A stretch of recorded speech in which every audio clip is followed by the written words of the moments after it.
Hi everyone, my name is Lauren and welcome to my library. Today I'm going to be doing a book tag called Reader Problems Tag. So this is basically just like all of the problems that readers can have. The original creator was About to Read on YouTube, so I'll link her channel down below and the original video if you're interested in participating. I haven't read the questions yet, but I do have them on my phone, so I'm just going to get straight into it. So the first one is, you have 2,000 books on your TBR, how do you decide what's next to read? If anyone has watched my videos before, you know that I'm terrible at making a TBR because I never stick to it. I always go off track within about 2 days because I'm such a mood reader. So I think if I had that many books on my TBR, I'd be very overwhelmed. I'm already overwhelmed with the 150 that I have. But I think that I would just take it day by day and just read what I feel like I'm in the mood for at the time.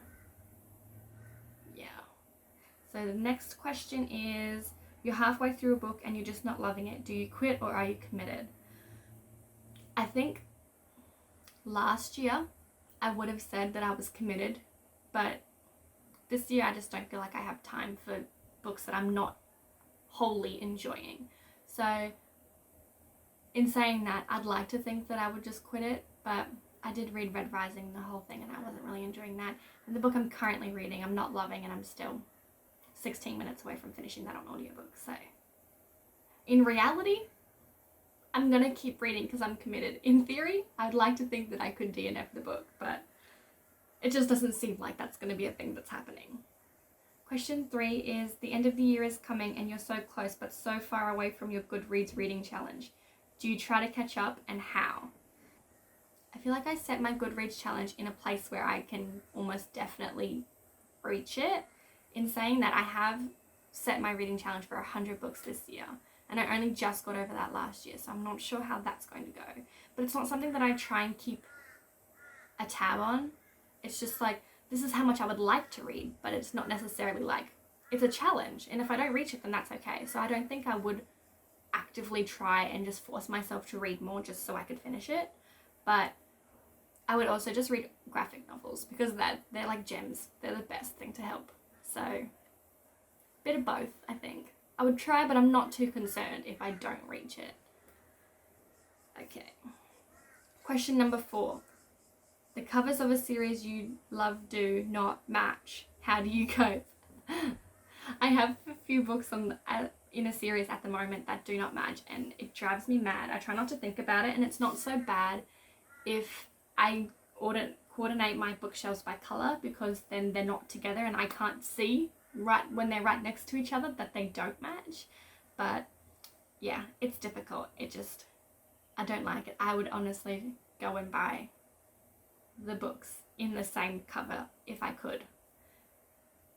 But yeah, I would just not put them together so I can't tell, and I just try and erase that thought from my brain because that's not healthy for anyone. Question number 5. Everyone and their mothers love a book and you really just don't like it. Who do you bond with over shared feelings? I think I bond with my best friend Shane the most, just because he is a reader and we do tend to like a lot of the same genres and books. In saying that, he read Red Rising and loved it. And so I really enjoyed that. Like, he was telling me what the things that he liked about it, and I was trying to explain to him the things I didn't like. And I like that people have different opinions and we can talk about those opinions and still respect each other in that, because I feel like that is a big issue in the booktube community. Everyone kind of just attacks someone for not liking something and doesn't respect their opinions. But I think as an adult, I can do that with other people. I can see their points of views and why they would like something that I don't like, or why they don't like something that I do like. So I think, yeah, Shane is probably the one person that I talk to the most about books. But I have made a lot of friends recently on Instagram, and I love that so much. I made a post about how happy I was feeling about it. But yeah, I feel like everyone can express how they feel, and like it's a good way to bond with people if you do have the same connection with the books that you like. So those ones. Question 6. You're reading a book and you're about to start crying in public. How do you deal? I don't generally read in public. most of the time. I think that I would definitely try and hold back my tears if I was in public, or I would just stop reading and be like, I cannot do this right here. Because there are some times where I'm at work and I can read audiobooks, and like I'll read it and then I'll go home and read like the ending, and that's made me cry, and I'm like, oh, I'm so glad I did not get to this point at work, because that would have been embarrassing. So I think I would definitely just stop reading the book if I was in public, because I don't want to cry in public. That's embarrassing. Question 7. A sequel of a book you love just came out, but you've forgotten a lot from the prior novel. Will you reread the book, skip the sequel, and try to read a synopsis on Goodreads? Cry in frustration? I feel like a lot of the YA books that I read have like a recap at the start of the second book and explaining what happens in the third book, or what happens in the previous book. So I don't reread them if I can't remember, because I know that they're going to tell me, and sometimes it frustrates me when I'm like binge reading, because I'm like, I know this just happened, like I don't need to be retold. But yeah, I would just read a synopsis, or usually I just read the book and I'm like, oh yeah, that happened, as they pointed out to me during the novel. So I do not reread, and I do not read synopsises. I just go in and be pleasantly surprised by remembering what happened. Question 8. You do not want anyone borrowing your books. How do you politely tell them nope when they ask? I mean, the only person that I would have borrowing my books is my best friend Shane. He's the only other reader that I know. And I have a good reason for not letting him borrow my books anymore, because once, a couple of years back now, he borrowed a book from me for book club, and he ran over it with his car on accident. So I always hold that against him, and every time he asks for a book, I'm like, remember that time that you rode over my book in a car? So that's like a good enough reason for me to not give it to him. I've had a few other people ask if they could borrow books, but I just tell them, that I know that book is on the library app, so you can download the library app, get a library card, and you can borrow it for free, and you don't have to damage my book.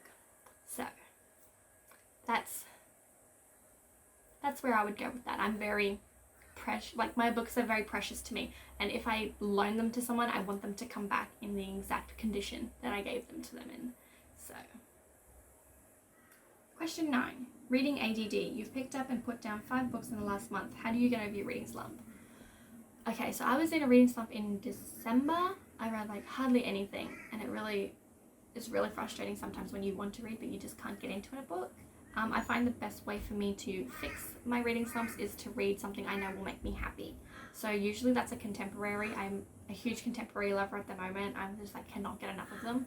I read Anna and the French Kiss, and it was just like something that definitely pulled me out of my reading slump, and I'm so grateful because now I'm reading so much and it makes me very happy. And then the last question, there's 11 questions, not 10. Question number 10. There are so many new books coming out that you're dying to read. How many do you actually buy? I've bought one new release so far this year. It's like February 15th today, and I've bought one and I haven't even read it. I think this year I'm definitely going to try and slow down on my reading, just so I can overcome my physical TBR. If I feel like I really want to read them, I think I'm going to just borrow them from the library, and then that'll be like the easiest way for me to do it. That way I don't have to pay for it out of my own money, and I still get to read the book. I'm going to definitely take advantage of my library this year.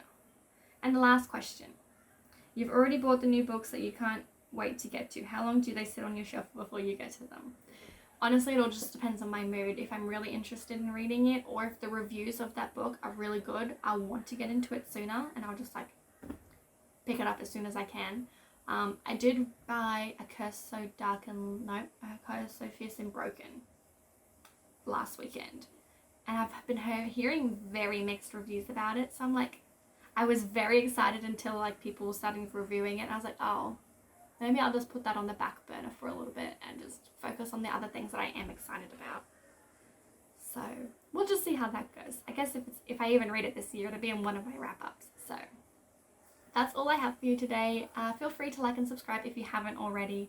Let me know in the comments below any of the answers that you want to give me from these questions. I'm very interested to know. Let me know if you also are planning to do this. I've already done this book tag, and I'll go watch your video. Thank you so much for watching, and I'll see you next video. Bye.